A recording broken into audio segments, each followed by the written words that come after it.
Welcome to the showcase, and what a fantastic chat we're going to have today. I've got a great friend of mine who's very knowledgeable.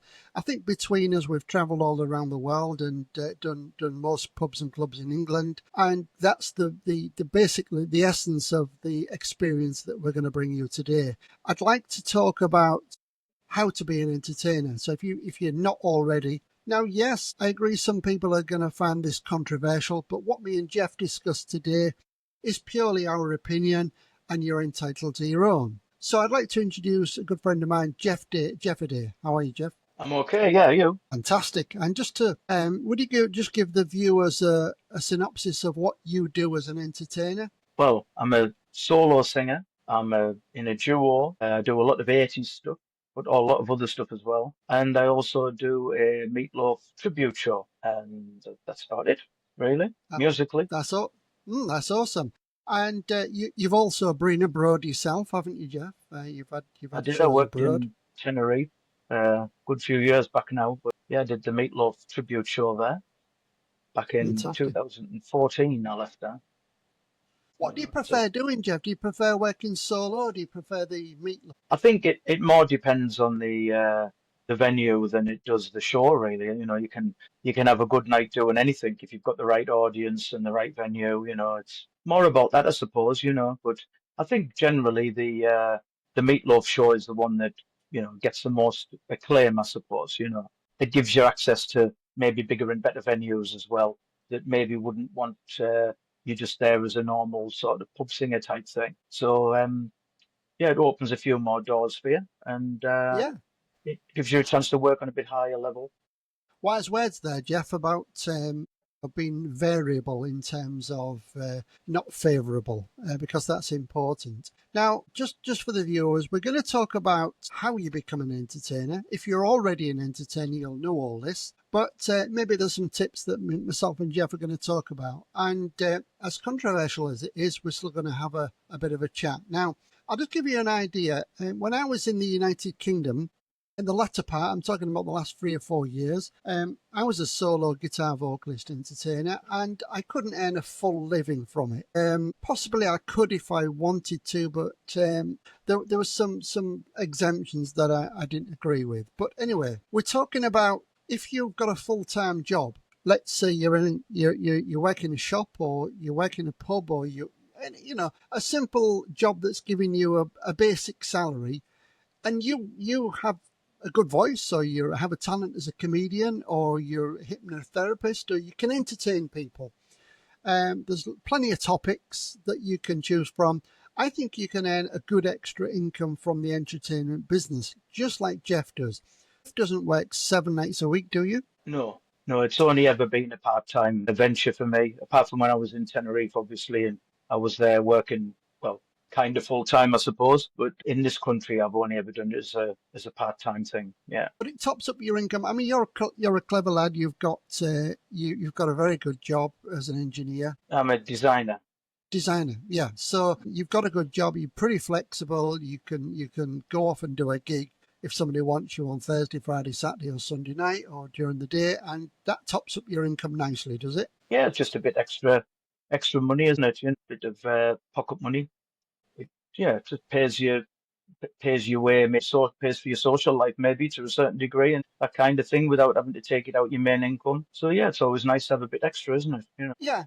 We're, I'd like to talk about the steps that we're going to talk about, Geoff. And first, I'd like to talk about identifying your niche. Find out exactly what you want to do. Do you want to be an actor, a singer, a dancer, a model, a writer, a director, a producer, comedian, influencer, behind the scene roles like editing, sound design, things like that? Because if, for example, if you're an actor, it's something me and Geoff can't give you advice on, or I can. I don't know about you, Geoff. Could you? To be an actor, yeah. I mean, no, it's not something that obviously I've had any experience of. I mean, my partner Michelle, she is in a lot of local productions and things.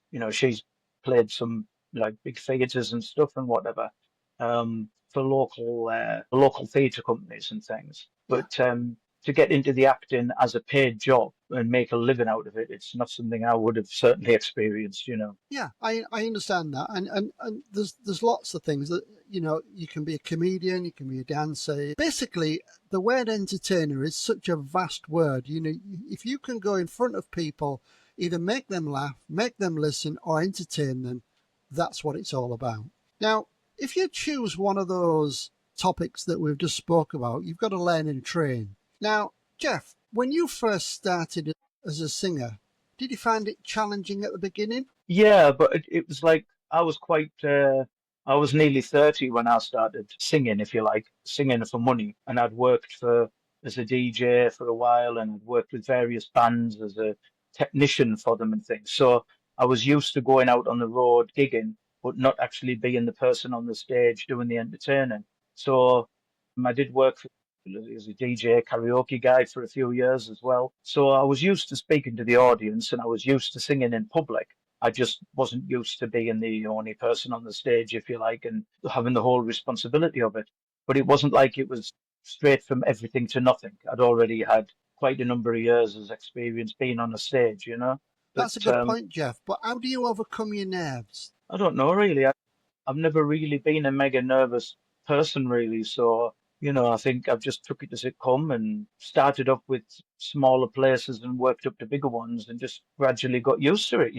I think, some people suffer with nerves that are really at the top of the game. Professional people, they have terrible issues with nerves, even though they've used to going out in front of tens of thousands of people and they're still full of nerves. I think it's just one Yeah, of them things, maybe if you're that type of person. it's great words there, Geoff. You're exactly right. Some people can overcome nerves quite quickly, but I think experts would tell you that if you're nervous, it's a good thing because it shows that you've got the passion and you go out there and Mm. you really do it. So, you know, like Geoff did, he kind of like learned his trade by working with others and things like that, and that's great advice. If you want to be a singer and you're only 18 and 19, there's loads of karaoke's about. You can go practice. You can go watch Geoff.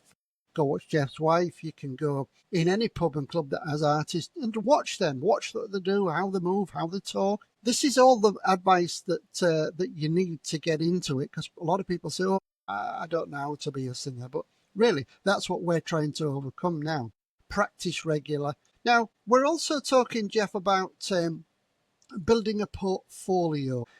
If you want to go to an agent, Geoff, and what's an agent like? Let's say if you rang an agent in Yorkshire and you said, "I'm Geoff Aday, I want to work for you." What's the first thing they're going to ask you?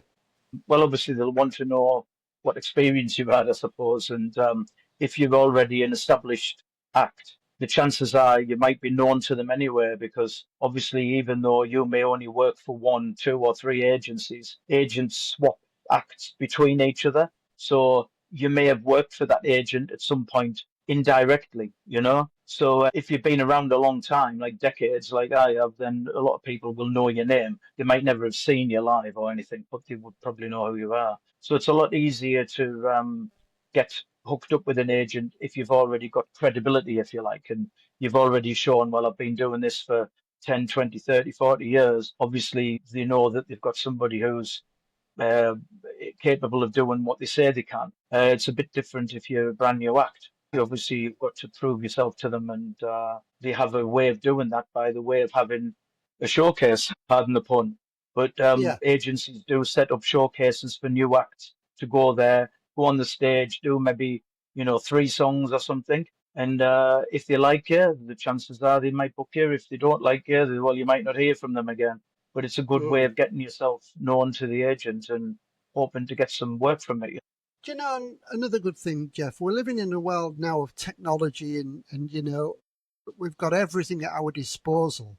And if you can video yourself at an event or make a show reel or anything like that, would that substitute as what we call a showcase? Would it substitute having to go and do one of these shows? Well, obviously, in the age of technology, many people think that automating everything and being able to do it that way is a good thing. To me, I don't think replacing seeing somebody in the flesh will ever, be the same as seeing somebody on a video, because a video can either show you and maybe make you look better than you really are, or make you look a lot worse than you really are.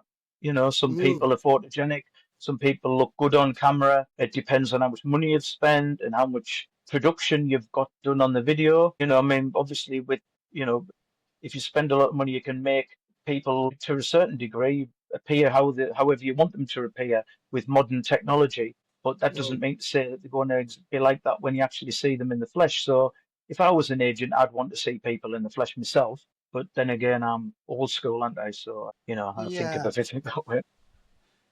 And I suppose, Geoff, in today's era, there's a lot of entertainers about nowadays, but there's still what we call fresh meat wanted, isn't they? Still fresh.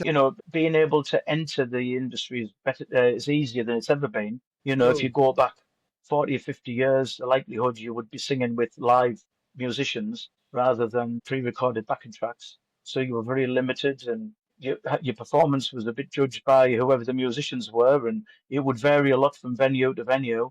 You had to put a lot of time and effort in. You had to get, your dots done to give to the musicians to be able to sight read from and all this kind of thing. So there was a lot more work involved, where nowadays back and track off the internet, few quid, and you've got music that sounds pretty much like the original song. You can learn it in your own time in your bedroom, you can perfect it, and you know that it's going to be the same at every single performance. You're not going to go one place and have a brilliant musician and then go to another place and have somebody who can't keep time or something like that. You don't get them mm, variations anymore. So nowadays it's mm. become a lot easier, to enter into it, I think.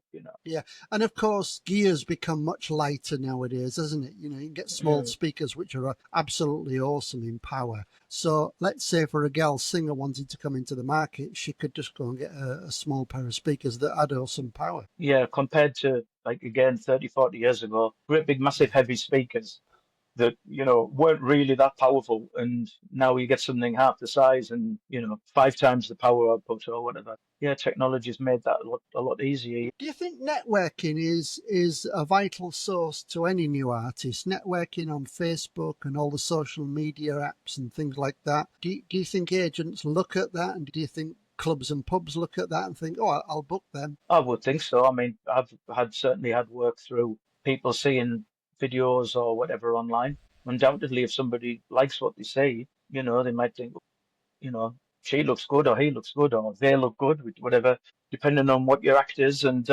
yeah, of course, and depending on how much you push that to the front, if you like, I tend to just take work as and when it comes. I've been doing it a while, as I say, and I get regular work. I don't have to sort of like really go out of my way to advertise it. But if you're just Hmm. starting off in the industry, it's a good way to get your name out there. Yeah, As a networking.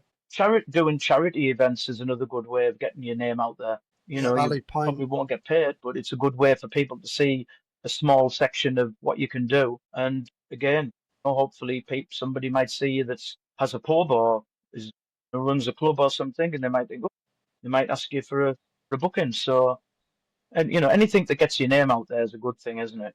And I think another way, Geoff, is staying resilient and consistent, because rejection in this business is part of the game, isn't it? Yeah, definitely.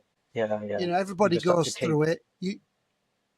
As professional as you are, as long as you've been in the business as you are, and the same with myself, there's negativity, there's rejection. We all go through Mhm. that. So you just have to overcome all that. Now, next thing I want to talk about, Geoff, is pricing. Now, I'm not going to ask you about pricing and how much you go for, but what I've done for the purpose of this podcast, and just to give people an idea, whether they're right or whether they're wrong, I don't really care.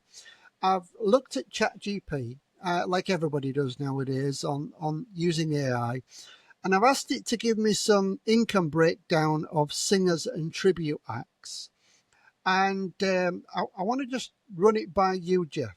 And it comes up here with solo singers from 150 to £400 a gig.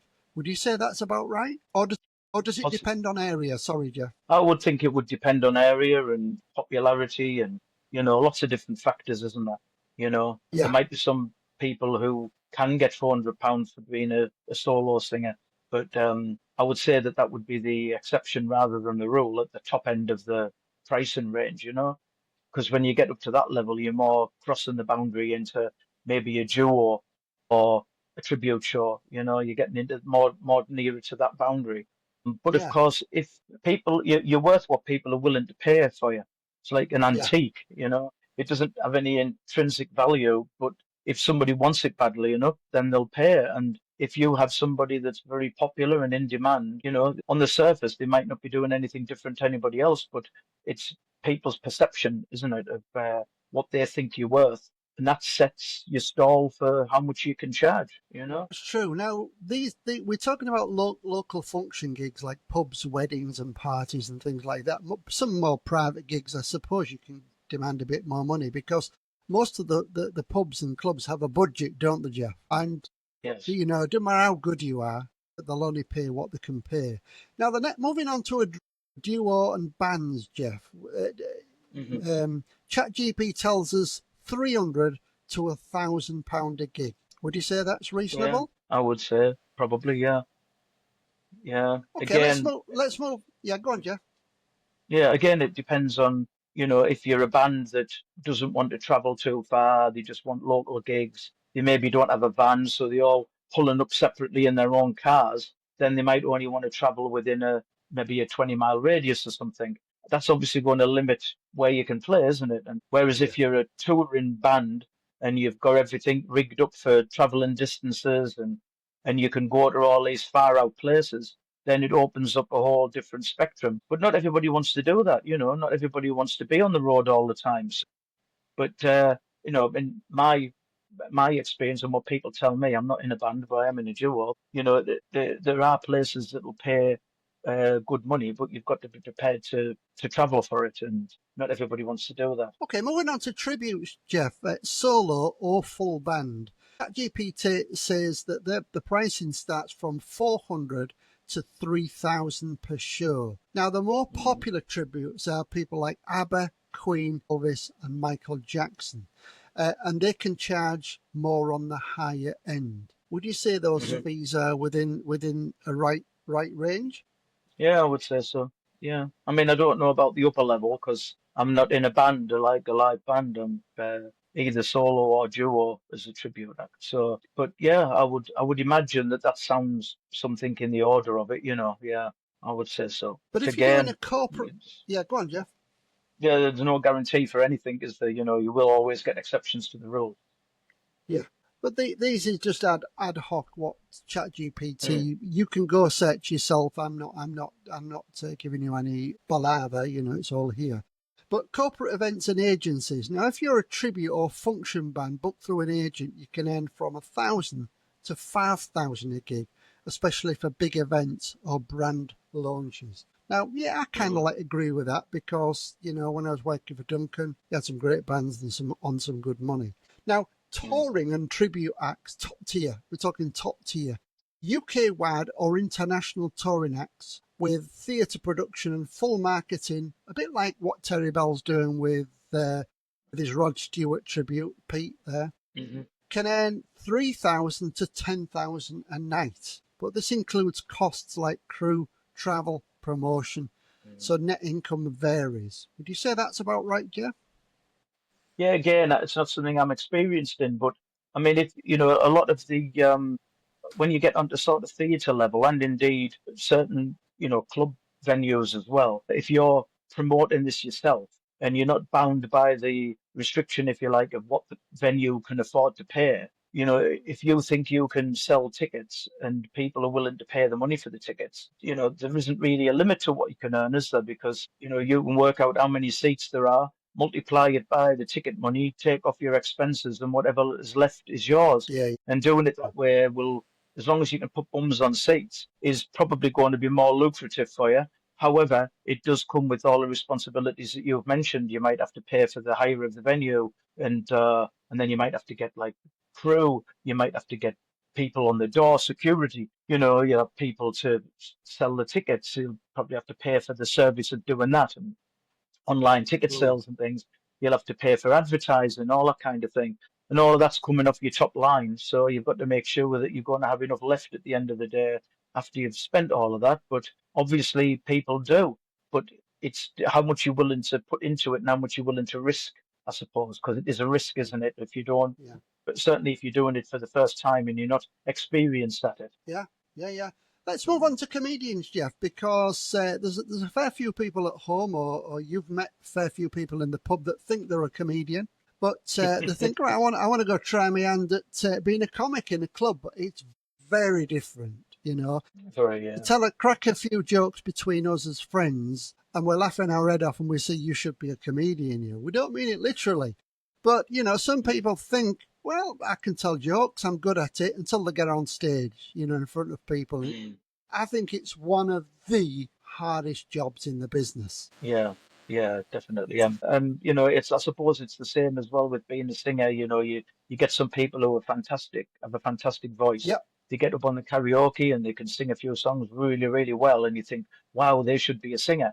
But being able to sing a few songs doesn't make you an entertainer. You know, getting yep. up singing 30 songs and keeping people's attention all night is different to just singing a few songs well on the karaoke. And that's the same with the jokes. You know, you might be life and soul of the party amongst your friends, but getting up and standing there for an hour and keeping people's attention all the time and not making a fool of yourself. It is a difficult job, and once said is it's one of the hardest in the industry, like you say. It comes under that umbrella, Geoff, entertainer, because you know they sat Mm. back and you've got to entertain the people, whether you're a good singer, Correct. comedian, whatever. ChatGP are telling me that open mic gigs, usually unpaid or 20 or 50 quid. Smaller paid shows, 50 to £100 per set. But now we're talking about club level comics. Comedy Mm. clubs, the Comedy Store, things like that, they pay 150 to 500 per set. Now, Mm. a comedian can demand the money. I've met quite a few on here now, Gary Roundtree, you know, Chubby Brown. You know, you're talking about a different level altogether. Andy Mm. Wilkins, no idea what his salary was, but one of the best. And it pays more money, I think, than an entertainer because of all the what's the word I'm looking for now? Political correctness. Now you don't have that in Mhm. entertainers, in a singer or a band. You get up and you sing your songs and you say your business and you keep them entertained and dancing or whatever. But a comedian is a very, very different thing to do because you've got to Yes. abide to all the political correctness, the colour, the prejudice and all this. And it must be one of the hardest things to do. You only have to go watch Chubby Yeah. Brown to know how you can offend people. Now, Yeah. you look at And there's only um, one level with a comedian. You've only got like one level. You can't have so when you're a singer, if you go somewhere and the audience isn't paying that much attention, you can just carry on singing and turn the yes, volume up a bit. You yeah, can't do yeah. that if you're a comedian. You're on one level. You have to get the audience's attention. And if you fail to do that, you fail to do your job, don't you? So the pressure is very much more on you to the audience, than there is when you're a singer, It is. I would That's a say. good point, Geoff. It's a very good point because, as well, there's probably more comedians being paid off ever than singers. You know, Mm. because and also look, if you're a singer and you stand in there and you sing a song, people don't like it, they just ignore you. But if you're telling a joke and people don't like it, they get off, boo. You know, they're Yeah, so quick exactly. to tell you out there. You know, so we've Yes. been to many shows where we've worked with a comedian. You know, Geoff, I know that Mhm. you know it's not easy. In that first 10 minutes, you've got to grab them by the goalies, and if you don't, you're Yeah, finished as a comedian. that's it. And Yeah. word quickly spreads, Geoff, doesn't it? It just Mhm. don't book him. You know, and every club's different. Like you keep saying, you know, you're an entertainer or you singer or you know, every club is different. You might go to Jack's pub on Friday, go down a bomb. You might go to another pub on the Sunday, die in your ass. There's only three or four people in. You know, as a Yeah. comedian, you need the crowd. If there's only three or four people in, you're doomed. You know, they probably Mhm. would pay and say, yeah, don't bother going on. But as an entertainer, you can get by. You can get by and you can sing to yourself. I call it a practice session. You know, you just Yeah. enjoy doing it and you do it. But a comedian can't do that, can they, Geoff? No, not really. Say like you're at one level and it's either that level or none at all, really. From Yeah, what I understand, I mean, I'm not a comedian, but that's how I see it anyway, from my perspective. It is a hard job, like. yeah, Yeah. yeah.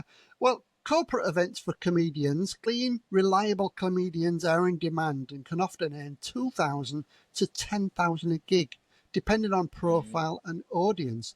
And that fits in with what we're talking about, Geoff. You know, if you're doing a corporate event, you're clean, you get by.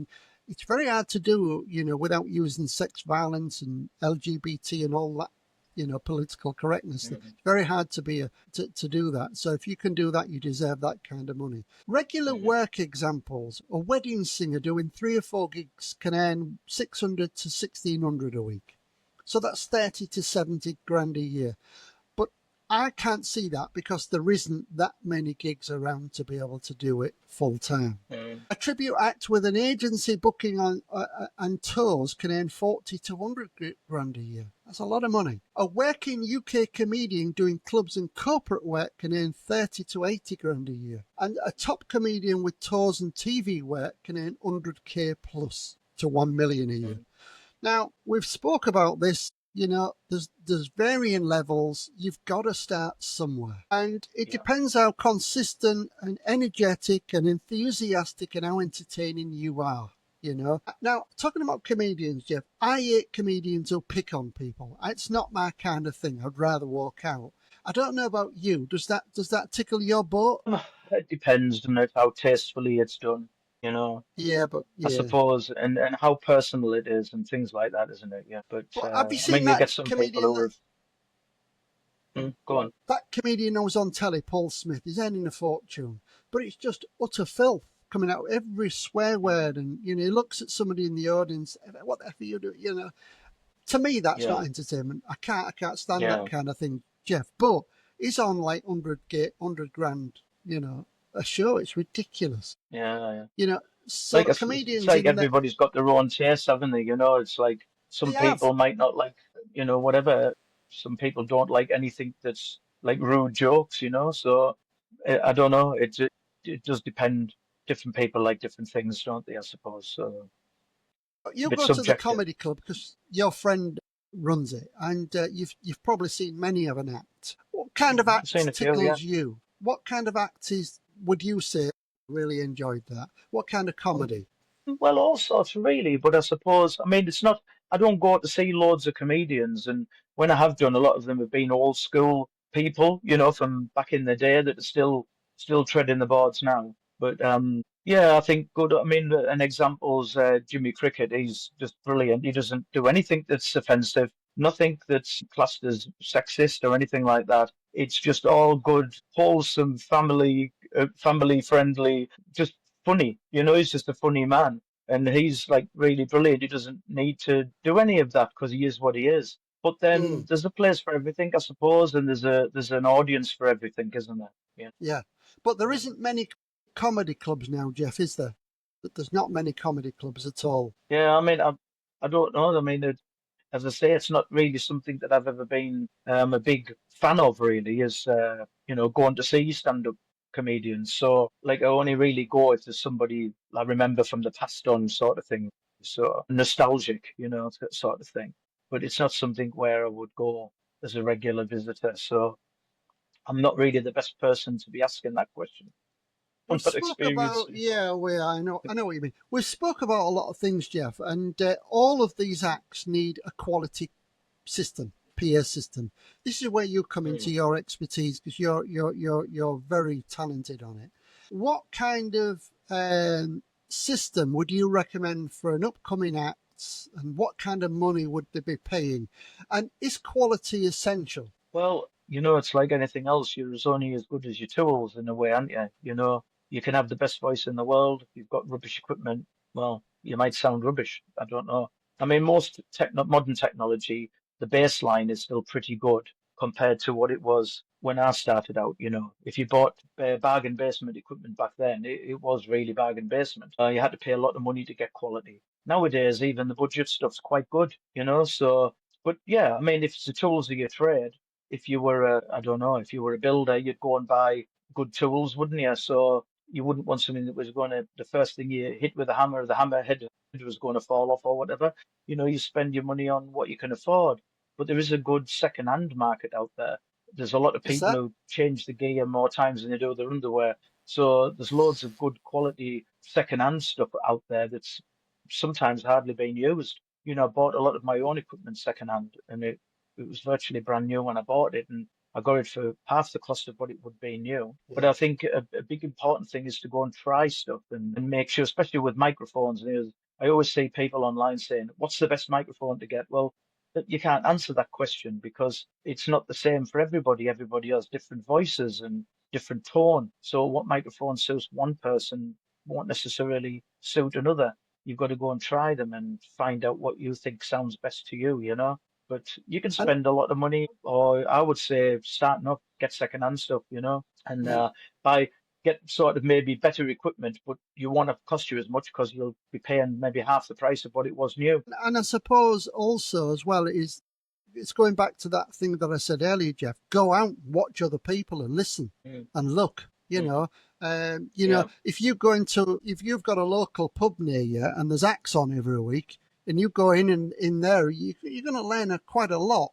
About effects and echoes and mm, reverbs, and you can ask the act what are you using, and that sounds nice and things like that. So yeah, so basically, it's kind of like you know anything.